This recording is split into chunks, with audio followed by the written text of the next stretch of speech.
Hello, welcome to this week's video. This week is part 2 of the search for mistletoe.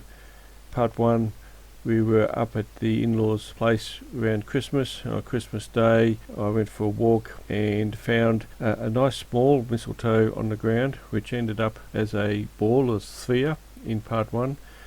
And in part 2, at the same area, I found 2 small mistletoes on one branch, and they were fairly small mistletoe. Normally I look for bigger ones, and these were a lot smaller, but they made it easier for me to walk home with them. It was a fair way up the track. It was a hot morning, and so the smaller mistletoe made it a lot easier.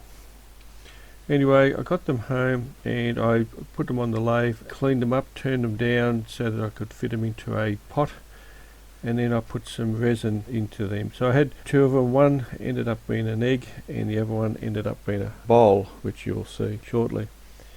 But when I did it, it was around 36 degrees in the shade. Well, that's centigrade, so it was close to 100 degrees Fahrenheit, and in the shed it was probably around 42, 43 degrees, which is over 100 degrees Fahrenheit.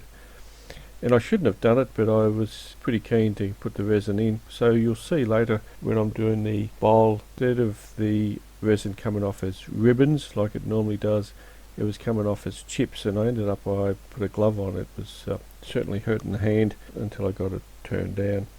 The one that I turned as an egg, I used a white pearl luster in the resin, and it certainly came up a beautiful egg. I didn't have much time to admire it. The cook grabbed it and gave it away for a present fairly soon after I turned it.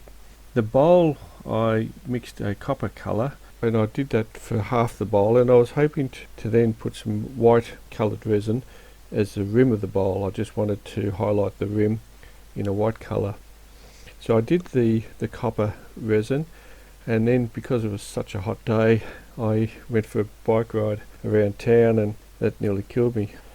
I was sweating and it took me a while to get over that one. But anyway, once I recuperated, I mixed some of the white resin and put it in, but I think I put too much. Well, I did. I don't think I did. I put a fair bit of resin in and too much, and so the resin took up half the bowl instead of just using it at the top. So I wasn't all that happy with the way that happened, but it still come up quite nicely. It just proves that you don't have to get the biggest block of wood to turn. These are only smaller mistletoe. Normally I try and get bigger pieces so I can do something with them, but these smaller ones, they ended up delicious. In the words of a great scholar, they were absolutely delicious. Anyway, hope you enjoy this video. I'll see you next time. Cheerio.